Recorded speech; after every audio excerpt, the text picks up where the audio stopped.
Fala galera do nono ano, tudo bom? Meu nome é Fabrício, sou professor de História, né, do Colégio Força Máxima, e hoje nós vamos dar continuidade à nossa matéria, né, com o módulo 16 da Segunda Guerra Mundial e os antecedentes. Tá? A gente está nesse formato aqui agora, né, porque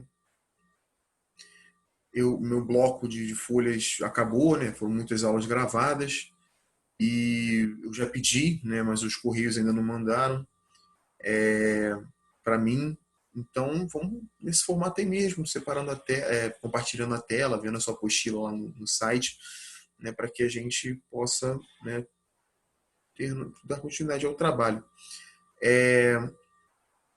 A Segunda Guerra Mundial, né, ela, ela é uma guerra que tem características, né, que uma guerra nunca teve antes, né, tanto a primeira quanto a segunda, né, se encaixam nesse perfil que eu vou descrever para vocês, né, que é uma guerra industrial, é uma guerra que usa os avanços tecnológicos, né, avanços esses que a burguesia ela investiu bastante para que houvesse um desenvolvimento, né, mas pelo menos pelos pensadores da época das revoluções, da Revolução Francesa, das revoluções do século XIX, século XIX, século antes do XX, né, 20 que aconteceram, né, as guerras, as grandes guerras, tá? Essa galera, os teóricos, eles não tinham essa intenção, né, de causar e gerar, né, essa morte em massa, né, de uma maneira tão rápida e violenta, né, como aconteceram nas duas grandes guerras.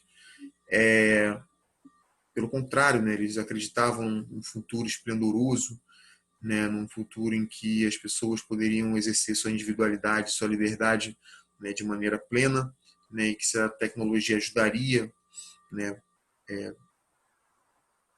ajudaria nessa questão, enfim, tá? Então, hoje a gente vai abordar aí o período entre 1918, né, que é o fim da Primeira Guerra Mundial, e 1939, que é o início da Segunda, tá? Para isso, gente, a gente vai dar uma olhada aqui na apostila e vai tentar entender, né, o porquê que isso está acontecendo. Tá? Na verdade, a gente já vinha entendendo isso, né, porque esse período que eu descrevi para vocês, esses 20 anos, né, que eu descrevi nas últimas aulas, né, foram um turbilhão danado, né, bem conflituoso. Você vê ali a ascensão do fascismo, né, na Europa, né, quase toda, tirando a Inglaterra e França. Né, você tem a crise de 29, né, que foi uma crise, primeira grande crise do liberalismo econômico global, né, do capitalismo. Você tem aqui no Brasil, né, coisas que não são muito diferentes do mundo todo. Você tem uma radicalização, né, entre aqueles que defendem uma democracia, aqueles que defendem um Estado autoritário. Você tem a quebra da República Oligárquica, derrubada de um governo, né, revolução para poder ter uma Constituição. Né, a partir do momento que a Constituição ela entra em vigor, Getúlio Vargas é eleito presidente, só que dali ele consegue estabelecer uma ditadura. Então você tem anos de ditadura no Brasil, enfim, até o final da Segunda Guerra Mundial, que foi o que a gente estudou no último capítulo, e é uma confusão. Gente, é uma confusão, mas é uma confusão que na verdade dá para ser bem explicada para a gente entender o que está acontecendo naquele momento. Então vamos lá. Aqui na sua apostila, gente, o módulo 18 diz o seguinte: Segunda Guerra Mundial, tá? Calma aí que eu esqueci de compartilhar a tela. Diz o seguinte: Segunda Guerra Mundial, antecedentes e conflito, né? Então a gente vai falar não só dos antecedentes, mas do conflito como um todo. O que diz logo aqui no início, né, é o seguinte: ó, barracas que receberam os nipo-americanos no campo de Amash, em Granada, Colorado. Foto de Tom Parker, que pertence ao Arquivo Nacional do College Park. Registro de 12 de dezembro de 1942. Olha aí, a gente está vendo uma imagem, né, de um campo de concentração. Tá? Vocês vão ver aqui. Ó. Você sabia que existiram campos de concentração nos Estados Unidos da América? Quando pensamos nos momentos trágicos da Segunda Guerra Mundial, costumamos nos lembrar dos campos de concentração para onde eram levados os judeus presos pelo governo nazista, tá, gente? Não só judeus. Considerados ciganos, né, pessoas que tinham, né, como arte, uma medicina ancestral, pessoas que discordavam ideologicamente, né, do partido nazista, negros, homossexuais, deficientes físicos, né, os comunistas, né, porque comunista é chamado por aquele que o assim por ler, né, e não pela própria pessoa, né. Às vezes as pessoas, como assim, comunista? Nada a ver. Né? Mas, enfim. No entanto, o que poucos sabem é que, durante a Segunda Guerra Mundial, os Estados Unidos também construíram campos semelhantes em seu território. Esses campos foram criados a partir de 1942 pelo presidente Franklin Roosevelt e tinham como objetivo prender americanos que fossem descendentes de japoneses. Os campos americanos são conhecidos como internment camps, campos de internação. No entanto, alguns historiadores criticam o termo, afirmando se tratar de um eufemismo para evitar dizer que eram de fato campos de concentração. Neste capítulo, vamos estudar os fatores e as motivações que levaram a Europa a mais uma guerra, caracterizada por aspectos aterrorizantes e desumanos. Galera, para a gente entrar nesse capítulo, é preciso fazer a seguinte ressalva. Tá? O que era o mundo naquele momento? Tá? Era um mundo que ainda tinha como forte base ideológica o racismo. Né? Como assim, professor? Acreditava-se, né, sem nenhuma prova científica, né, de que dentro da raça humana haviam pelo menos umas 5 raças. Tá? E essas 5 raças, elas estavam ali sendo caracterizadas por pessoas da pele negra, por índios, por asiáticos, por latinos, tá? E você tinha, né, a raça que era dita, né, ela mesma se dizia, né, superior, que era a raça branca, né, vinda do norte da Europa, né, uma raça de pessoas brancas, loiras, dos olhos claros, enfim, que eram consideradas superiores, né, dentro de um processo, né, aquele processo rumo ao esplendor, como eu disse um pouquinho antes aqui, né, porque quando a burguesia ela faz sua revolução, ela está em busca da liberdade de um futuro pleno, né, de um futuro de felicidade, né. Os teóricos eles pensavam que seria assim, né. E para poder chegar a esse futuro pleno, né, muitas pessoas acreditavam que haveriam de ser eliminados os males, né, que degeneram a nação. Tá? Uma outra ideia muito forte, né, isso muito fruto dos estudos históricos do século XIX, historiadores do século XIX, que ainda não tinha uma base muito forte de como fazer história, né, os métodos, as ferramentas que nós temos hoje, né, eles faziam o que a gente chama de história das nações. Né? Eles entendiam que as nações eram organismos, né, vivos. Né? Como assim, professor? Aquelas linhas, né, que foram feitas em processos artificiais, ou seja, as fronteiras, né, que delimitam o limite, né, que delimitam a nação, o país, enfim, que mostram ali até onde é Brasil, até onde é Paraguai, até onde é Brasil, até onde é Uruguai, até onde é Estados Unidos, até onde é México, né? Essas linhas que foram frutos de uma série de circunstâncias políticas, sociais, enfim, né, que são feitos humanos ali, né, eram não as linhas, mas aquilo que está dentro das linhas, né, o país, né, a nação, ela era entendida como um ser orgânico. Né? Orgânico em que sentido? Né? Como se a terra que está ali, que está embaixo do nosso chão, né, fosse integralmente ligada às pessoas que estão dentro dessa terra. Né?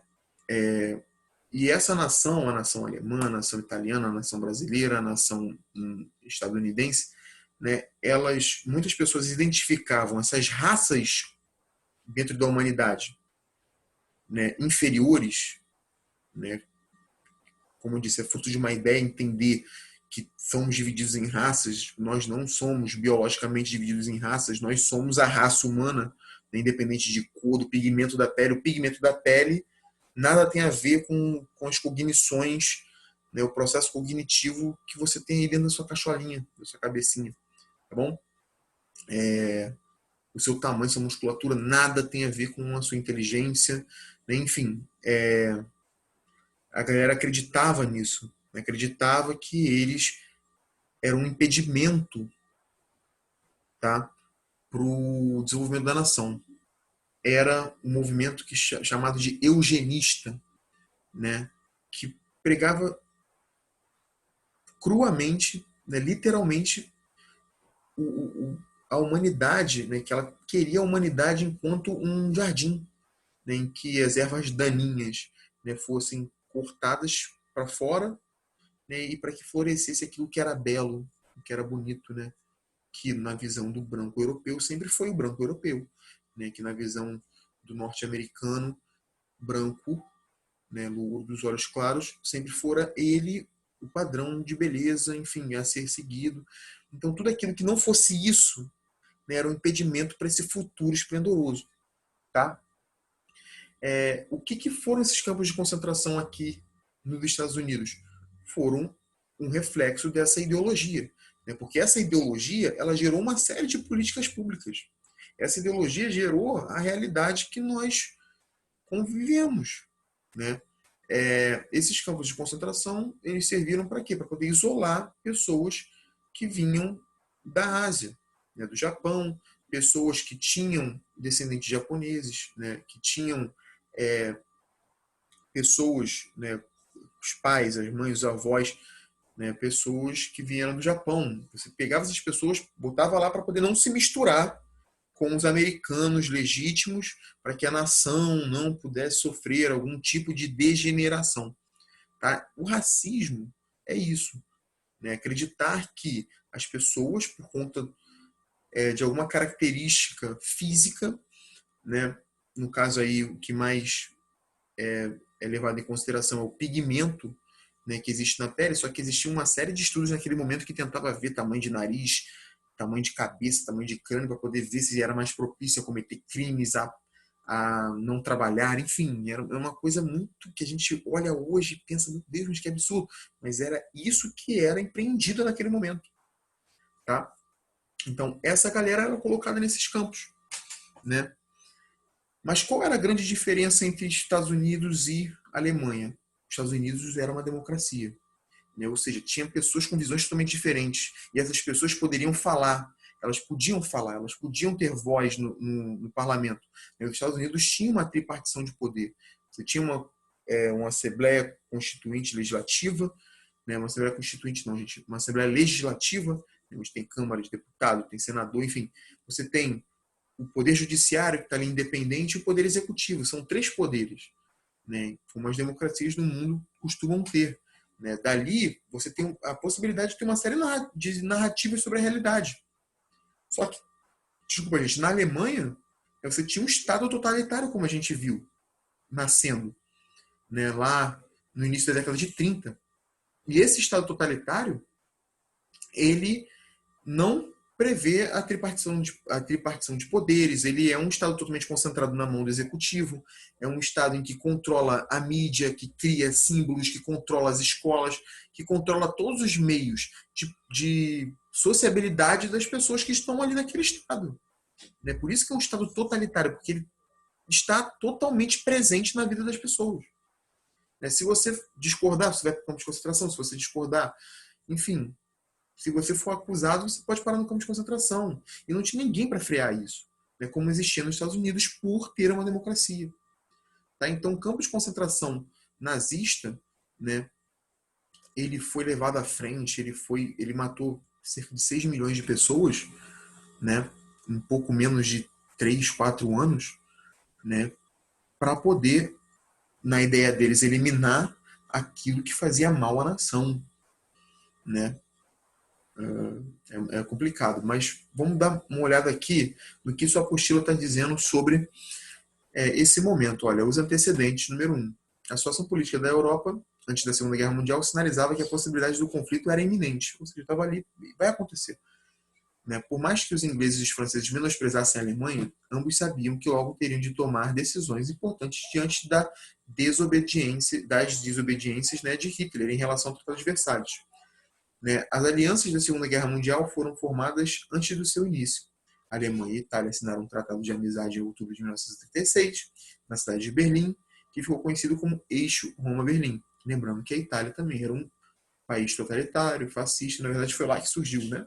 O Mussolini e os camisas negras. O Japão passou a fazer parte dessa aliança em novembro desse mesmo ano, pois enfrentava dificuldades com a União Soviética e não fazia mais parte da Liga das Nações. Os japoneses perceberam que se aliar à Alemanha e à Itália era uma forma de garantir seus interesses no Pacífico. A aliança com a entrada do Japão passou a ser conhecido como Eixo Roma-Berlim-Tóquio. Tá, galera? Ele fala aqui do desrespeito do Tratado de Versalhes, né? Porque o Tratado de Versalhes ele impôs sérias, né, condições à Alemanha, porque ela foi considerada a grande culpada da Primeira Guerra Mundial. Né? Isso levou a Alemanha a uma crise econômica muito forte, que permitiu a ascensão de Hitler ao poder. Né?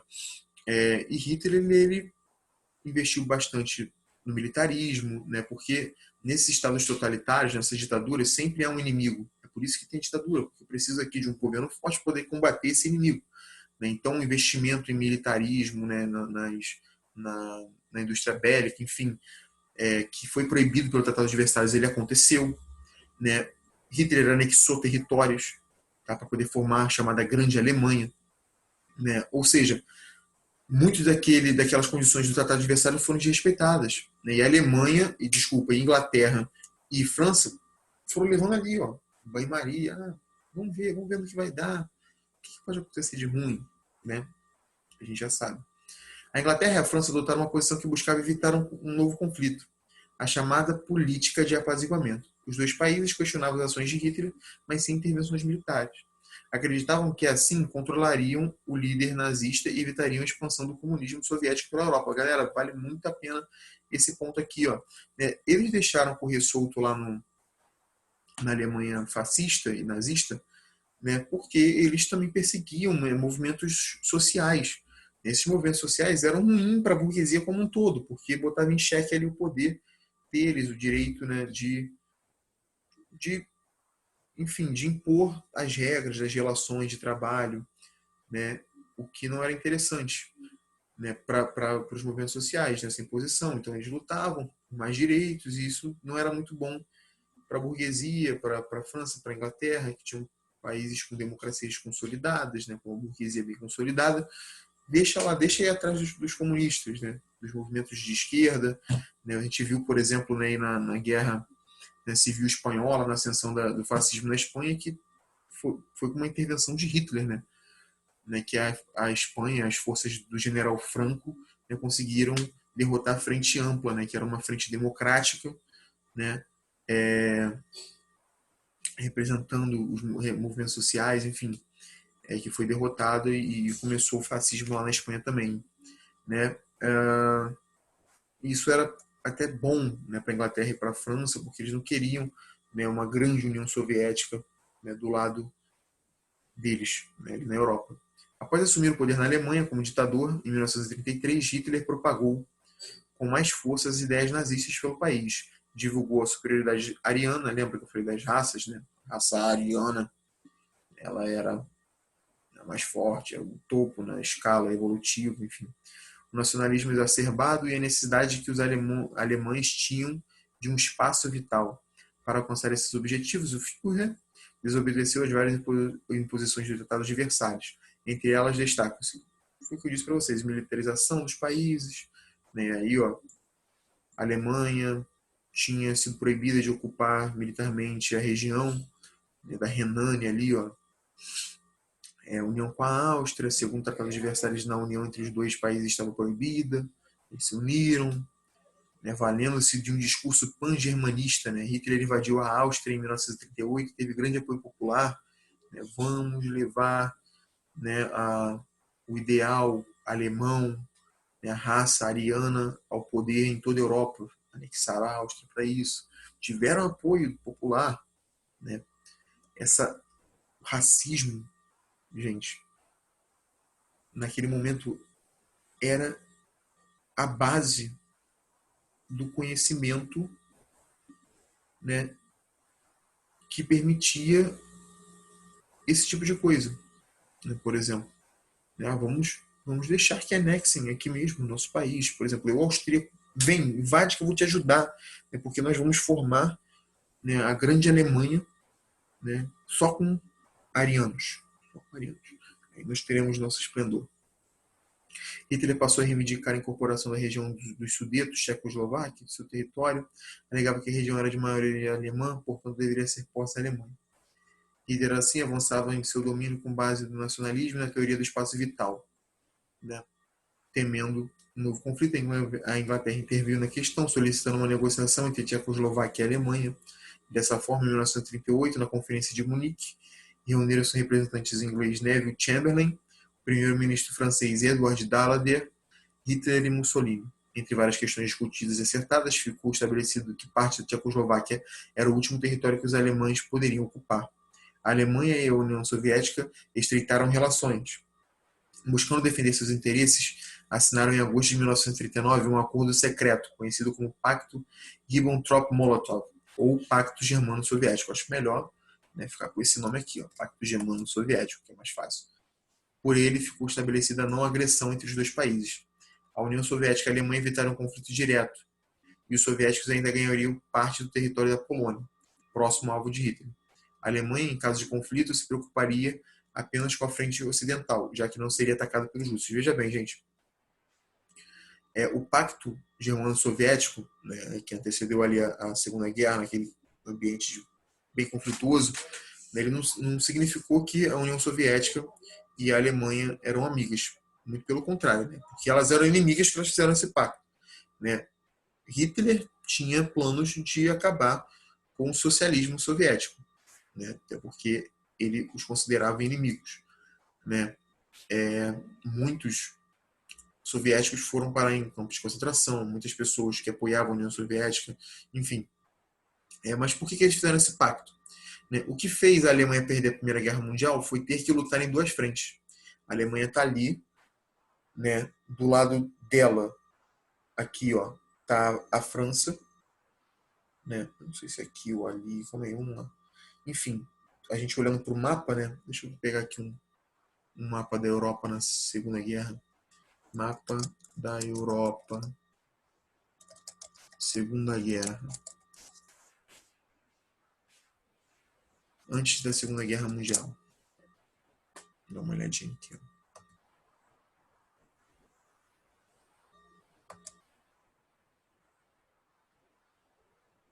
Acho que essa aqui é melhor.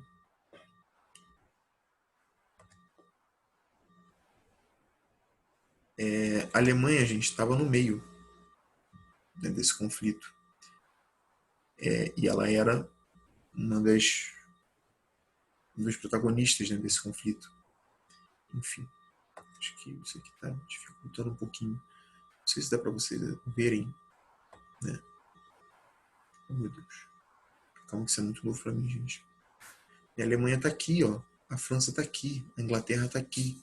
E a Rússia está aqui, né, desse lado. Deixa eu abrir link. Não. Vamos abrir a imagem em uma janela. Abrir a imagem em uma nova guia. Olha isso, ó. A Alemanha está aqui. O Império Russo está aqui, né? Isso aqui é já com a Polônia anexada. A França está aqui, a Inglaterra está aqui.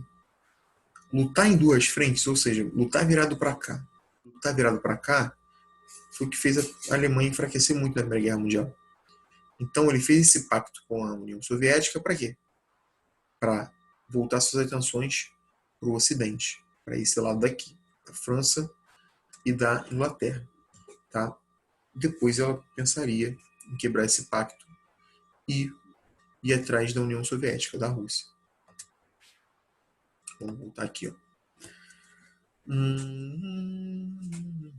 Além do respeito ao Tratado de Versalhes, então, alguns mecanismos criados para estabelecer a paz pós Primeira Guerra Mundial não atendiam mais os objetivos iniciais. O Tratado de Versalhes era a todo momento desobedecido pela Alemanha. A Inglaterra e a França também passavam por cima dele para atender os interesses alemães.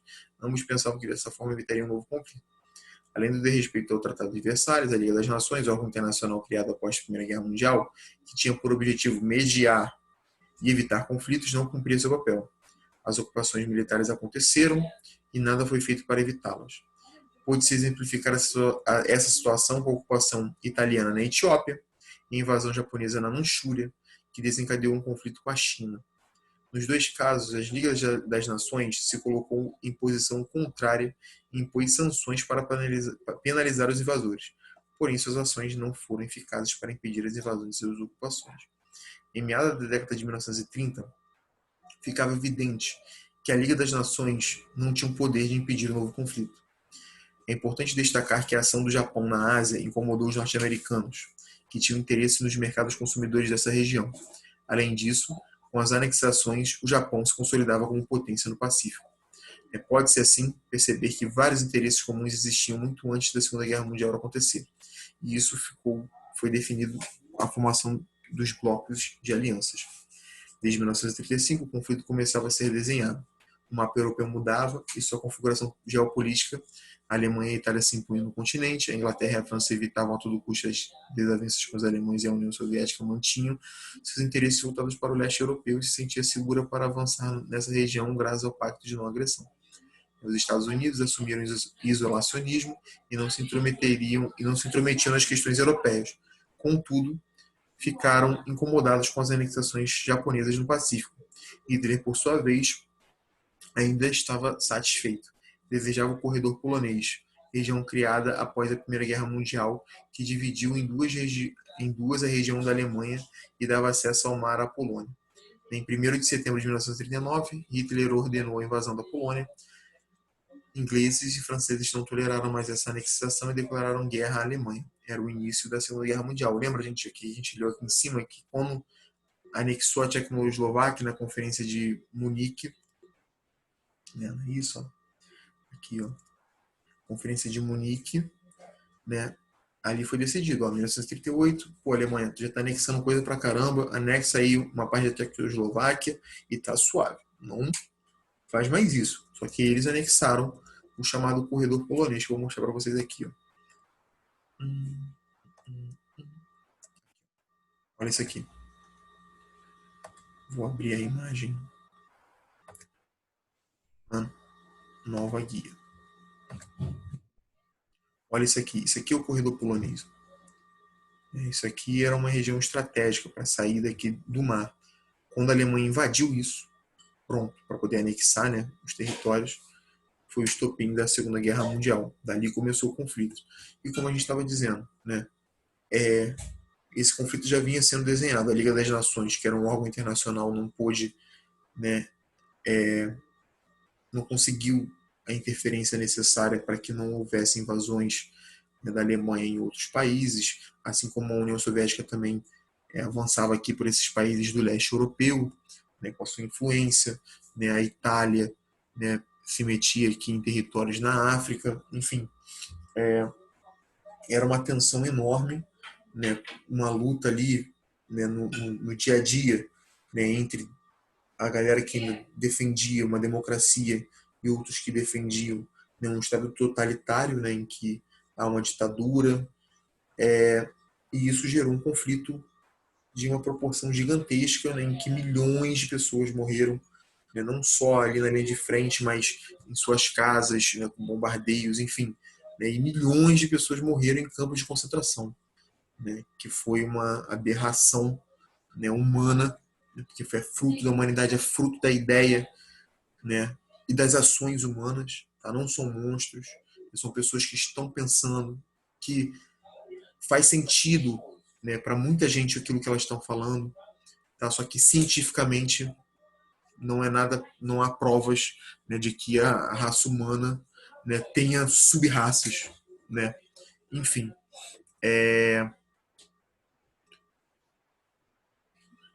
vamos continuar aqui, ó, para o conflito. Né? Enquanto isso, o Japão estava lá no Pacífico, né? Deixa eu botar aqui uma imagem do globo para vocês darem uma olhada. Calma aí. Globo terrestre. Vou mostrar para vocês uma coisa. Globo terrestre. Professor, você falou globo? Sim, globo. Né? Globo. A Terra, ela é meio oval e achatada nas pontas, tá? Ela é redonda. Ela, vou botar aqui, ó, planisfério melhor. Planisfério terrestre. A gente, quando está no sexto ano, a gente estuda sobre isso, né, na geografia. E a gente vê aqui, né, abrir mais uma nova guia. Nossa, muito grande.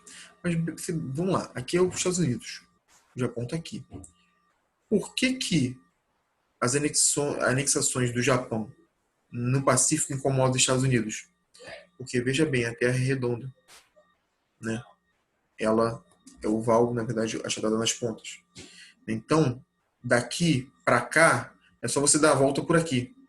Então, essa região do Oceano Pacífico, ela era uma região de profundas batalhas entre Estados Unidos e Japão por regiões para exploração econômica, enfim, né? Então, esse conflito já estava sendo desenhado em vários cantos do mundo, né? Como a gente disse ali, ó, que a China foi invadida, né? Uma região controlada pelos chineses e por japoneses, a União Soviética e o Japão já haviam se bicando ali também no Oceano Pacífico, por isso que eles assinaram um acordo, né, formando aquele eixo Berlim, Roma e Tóquio. Então ia dar muito ruim, gente. E deu, né? Vamos lá, para o conflito em si. 1º de setembro de 1939 ordenou a invasão da Polônia e aí já era. Memorial em homenagem aos judeus poloneses mortos durante a Segunda Guerra. 2. A guerra. As alianças. Desculpa, gente. Os aliados inicialmente eram uma aliança entre Inglaterra e França. Com o ataque de Hitler à União Soviética e o bombardeio japonês à base naval americana de Pearl Harbor, Estados Unidos e União Soviética entraram no grupo. Então, ó, os aliados, né, Inglaterra e França, né, com o ataque de Hitler à União Soviética e o bombardeio japonês à base naval, o ataque de Hitler fez com que a União Soviética se integrasse, né, das forças de Inglaterra e França, e Estados Unidos depois do ataque, né, a Pearl Harbor, que era uma base lá no Havaí, uma base, né, de naval. Os primeiros ataques e invasões. A primeira invasão e anexação ocorreu na Polônia, determinando o início da guerra. Hitler ordenou um ataque fulminante aos poloneses, né, e em menos de um mês o território já estava nas mãos da Alemanha. Essa estratégia de ataque combinava invasão terrestre com tanques e aéreas com aviões, ficou conhecida como Blitzkrieg, ou ataque relâmpago. A Força Aérea Alemã, Luftwaffe, foi decisiva nas conquistas territoriais comandadas por Hitler. Após a conquista do território polonês, Hitler voltou suas atenções para a Europa Ocidental, né? Aquele lado que eu falei para vocês lá, ó. Deixa eu voltar aqui.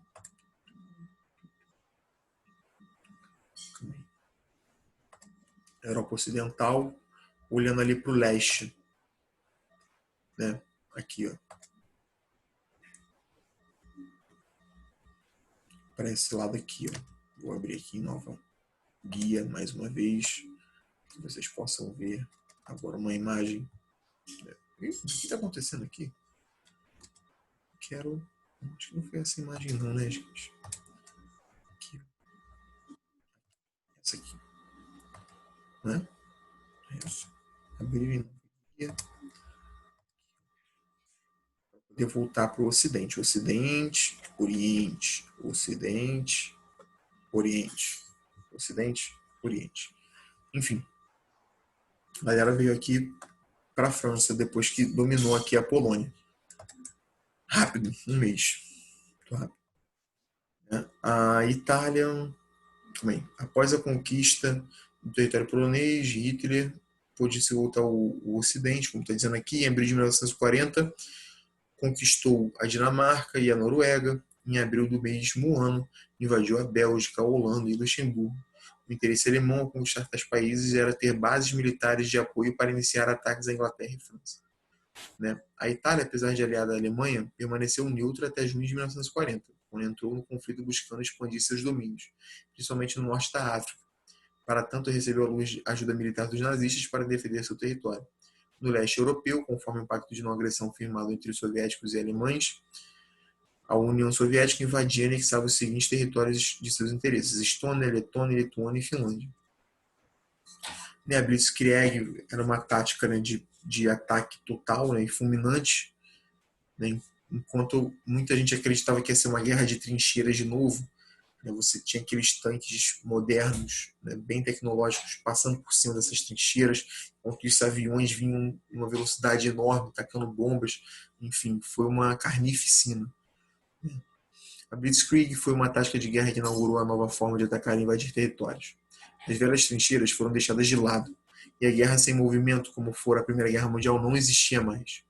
Os ataques alemães com aviões e tanques se mostraram muito mais eficientes e rápidos, utilizando esses dois recursos. Hitler percebeu que conseguiria vencer um exército com superioridade numérica, pois teria uma mobilidade maior. Além disso, os tanques eram muito mais resistentes do que qualquer cavalaria, sem contar que poderiam ultrapassar as trincheiras sem perda de homens. Assim como a Primeira Guerra Mundial inaugurou uma nova forma de lutar, a Segunda Guerra Mundial também trouxe para o campo de batalha novas estratégias de guerra. Essas táticas utilizadas por Hitler ainda é empregada em invasões nos dias atuais. Os Estados Unidos, por exemplo, na guerra contra o Iraque, usaram tanques e aviões para invadir e ocupar o território inimigo. É claro que atualmente existem tecnologias muito mais avançadas para rastrear e identificar o inimigo. Contudo, é importante ressaltar que muitas delas resultam do aprimoramento do que foi utilizado durante a Segunda Guerra Mundial. Né? O ataque alemão à França. Galera,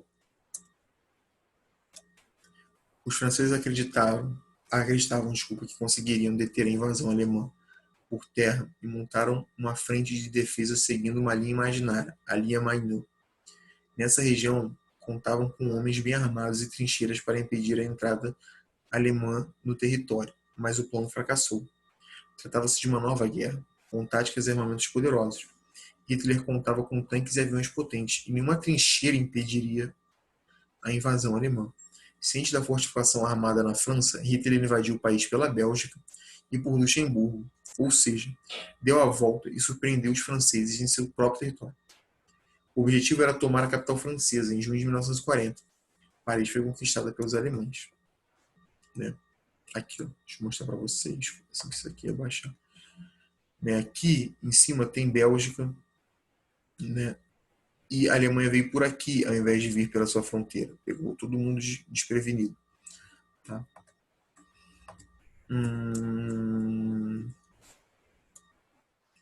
Com a presença alemã em grande parte do seu território, a França acabou se rendendo.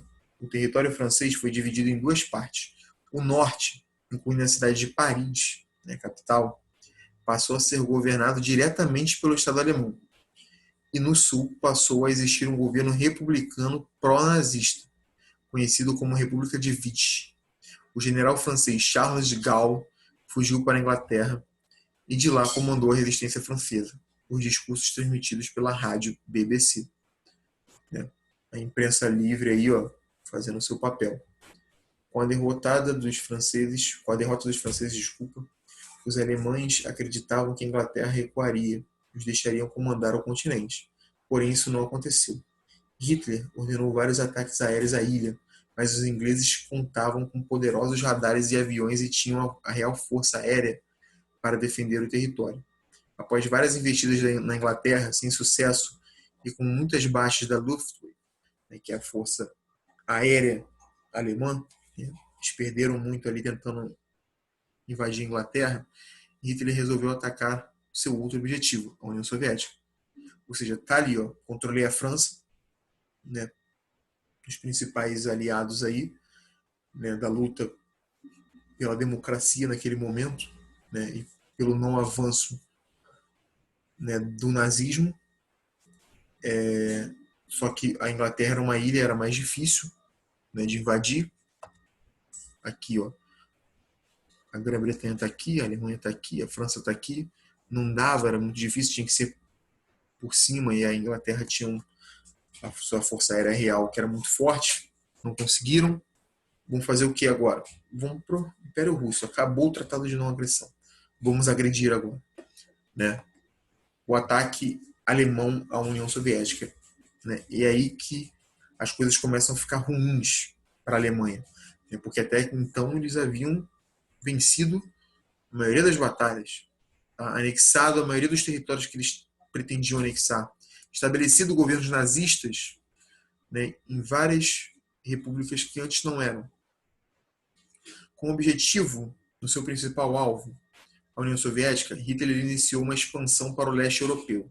Invadiu a Romênia, a Bulgária, a Iugoslávia, a Grécia, aquela região do leste europeu ali que eu apontei para vocês. Ai, meu Deus, acho que eu parei a... Aí, voltou. Aqui, ó, quis clicar aqui. Essa galera aqui, ó, foi sendo invadida. Tá? Mesmo com essas invasões, Stalin acreditava que Hitler respeitaria o acordo de não agressão, assinado entre eles, e não invadiria a União Soviética. Segundo o historiador Anthony Beevor, acho que é assim, o líder russo recebeu mais de 80 avisos a respeito das pretensões alemãs de invasão, porém ignorou todos eles. A invasão da União Soviética sempre esteve nos planos de Hitler. Desde 1920, o líder alemão já anunciava o bolchevismo soviético como inimigo do nazismo alemão, tanto em discurso quanto em escritos. Assinar o acordo de não agressão tinha sido uma forma de ganhar tempo sem ter de se preocupar em defender duas frentes em campos de batalha. Com a invasão francesa concretizada, a invasão do Ocidente, Hitler poderia atacar o leste europeu e tomar posse do petróleo e do minério do ferro soviético, alimentando a indústria bélica alemã. O plano de invasão alemã, a União Soviética, foi nominado como Operação Barbarossa. Tá? Então, o plano de invasão da União Soviética foi conhecido como Operação Barbarossa. Em junho de 1941, com cerca de 4 milhões de soldados e utilizando a tática de Blitzkrieg, Hitler invadiu a União Soviética de forma rápida. Os alemães, no entanto, não contavam com a mobilização da população soviética, que aplicava a tática de terra arrasada. Antes que os soldados alemães chegassem às cidades soviéticas, a população destruía tudo que pudesse alimentar ou servir de abrigo aos soldados inimigos. Com a chegada do inverno, o avanço nazista sobre o território soviético tornou-se muito difícil e penoso. Galera, a Rússia, União Soviética, é muito gelada, é muito fria. Então, se você chega numa cidade, está tudo arrasado, tiram os alimentos, tiram os locais que você poderia ter um teto, né? Poderia, sei lá, acender uma chaminé, não sei. Eles tiram isso tudo. Fica muito mais penoso, né? E difícil viver sob aquelas condições. Né? Os soldados alemães não estavam preparados para o frio e não encontravam alimentos e abrigo para se proteger. A investida alemã contra a União Soviética não foi tão rápida quanto Hitler havia planejado. Além disso, promoveu a entrada de soviéticos na guerra ao lado dos aliados. Né? E foi, né, na Batalha de Stalingrado, né, em que houve a pior derrota, né, do nazismo alemão ali naquele momento. Foi ali que começou a virar guerra, né, para os aliados. Né, porque com essa tática de terra arrasada, né, e com táticas de guerrilha mesmo, guerra de rua, né, a galera saindo de bueiro, pegando a galera dormindo mesmo, porque, galera, a União Soviética não tinha condições de bater de frente com a Blitzkrieg, não tinha condições tecnológicas, né, de bater de frente com eles. Então eles tinham que usar inteligência, sagacidade. Né, e foi assim que eles conseguiram. Né, conseguiram isolá-los em cidades bem geladas, né, sem alimentos, sem estadia, moradia. Né, é a tática que a gente chama de tática de ataque ao cordão umbilical. Né. Foi assim que eles começaram, né, a vencer o eixo. Né. Vamos lá. 2.5. Os campos de concentração. Além de colocar em prática a teoria do espaço vital com as anexações territoriais, Hitler levou adiante a política de perseguições e os campos de concentração, né, locais que existiam desde 1934 e para onde eram levados todos aqueles que eram perseguidos. Em novembro de 1938, na madrugada do dia 9 e ao longo do dia 10, né, de novembro, casas de judeus e sinagogas, templos religiosos dos judeus foram saqueados e queimados. Cerca de 30 mil homens judeus foram presos ou expulsos da Alemanha, no episódio que foi conhecido como a Noite dos Cristais, né, provocando a morte de pelo menos 90 judeus. Galera, foi uma concentração, né, de forças e ações para poder apreender inimigos políticos. Né. do partido nazista naquele momento. Depois disso, os judeus tiveram de usar um símbolo que os identificasse e tornou-se obrigatório o uso da estrela de Davi costurada em suas roupas.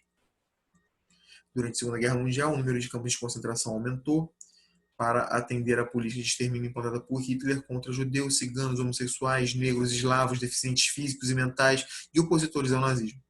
Na Alemanha nazista, os judeus que ainda viviam nas cidades tiveram os seus bens tomados pelo Estado e passaram a viver em guetos, locais determinados pelo governo e fortemente policiados. Vocês não vão se misturar com aqueles que são puramente alemães, arianos, que têm uma raça superior. A partir de julho de 1941, foi executada a política chamada de Solução Final, que pregava o extermínio de todos os judeus. Após essa determinação, praticamente todos os habitantes dos guetos foram exterminados na Alemanha. Gente, olha isso, o Holocausto. Vamos aprofundar aqui. A palavra Holocausto é muito utilizada quando nos referimos à Segunda Guerra Mundial. Foi o nome que se deu à política de perseguição e extermínio ordenada por Hitler de 1941 e 1945. Todos aqueles que não pertenciam ao que os nazistas chamavam de raça ariana eram julgados inferiores e poderiam ser exterminados. Eu posso matar aquele que eu acho que é inferior. Pela religião dele, o judeu, pela cor da pele, o negro, pela orientação política, o comunista, o cigano, porque faz ali uma medicina que não é legal, não é moderna, enfim. Entre os grupos perseguidos já citados no texto, o que mais sofreu foi os judeus. Além de perderem seus bens, passaram por diversas humilhações públicas antes de serem levados aos campos de concentração. Nesses locais, todos os que estavam presentes eram submetidos às longas jornadas de trabalho forçado, viviam em péssimas condições de higiene e recebiam pouca comida. Ou seja, era um sistema pronto para desnutrir a pessoa. Nesse processo de desnutrição, você tem um trabalho forçado diariamente sem parar, ou seja, a pessoa estava indo para o abate ali. Era um sistema para que a pessoa morresse no final das contas, porque ela não ia aguentar com um não consumo de calorias que ela precisava todo dia por ter um trabalho tão pesado, eu levaria à morte. Aí, quando estava muito fraco, era levado até uma câmara de gás, inalava o gás, morria, era colocado numa incineradora e virava cinza, pó. É apagamento de memória. É a condição mais perversa, que você pode colocar um ser humano num sistema que, no final das contas, todo mundo sabe que vai levar à morte prematura. Assim viviam velhos, adultos, jovens, crianças de ambos os sexos. Gente, as crianças já chegavam para, tipo assim, chegou criança, não vai sair para trabalhar, mata agora. Era assim. Assim viviam velhos, tá tudo bem. Na fotografia ao lado tem-se o campo de concentração de Auschwitz, que era na Polônia, um dos mais utilizados por Hitler durante a guerra. Muitos prisioneiros morriam fuzilados ou nas câmaras de gás, locais fechados onde as pessoas eram presas e morriam asfixiadas por gases letais. Além disso, muitos foram utilizados como cobaias em pesquisas científicas alemãs sobre a superioridade da raça alemã. Então era tortura, é muito difícil falar disso. Tem um livro chamado É Isto um Homem? Que é de um sobrevivente do campo de concentração. Aconselho todos vocês a lerem para poder entender o que acontecia lá dentro. Tá? 2.6, o ataque a Pearl Harbor e a entrada dos Estados Unidos. Antes de citar o ataque a Pearl Harbor, é importante destacar a expansão japonesa no Pacífico, como eu disse antes. Os japoneses, desde a década de 30, iniciaram seu expansionismo em busca de matéria-prima para indústrias. Primeiro foi a Manchúria e depois a ocupação do leste da China. Essa ocupação incomodava muitos norte-americanos, que também realizavam na região uma política expansionista. Em 1941, o Japão invadiu e conquistou uma área de grande interesse norte-americano, a Indochina. Para tentar conter a expansão japonesa, os Estados Unidos congelaram todos os bens japoneses que viviam em solo americano e proibiram o envio de petróleo para o Japão.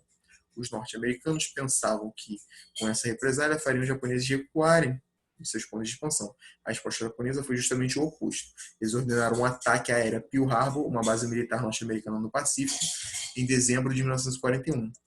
O saldo de vítimas de navios e aviões norte-americanos destruídos foi grande. Esse ataque japonês provocou a entrada dos Estados Unidos na guerra, ao lado dos aliados.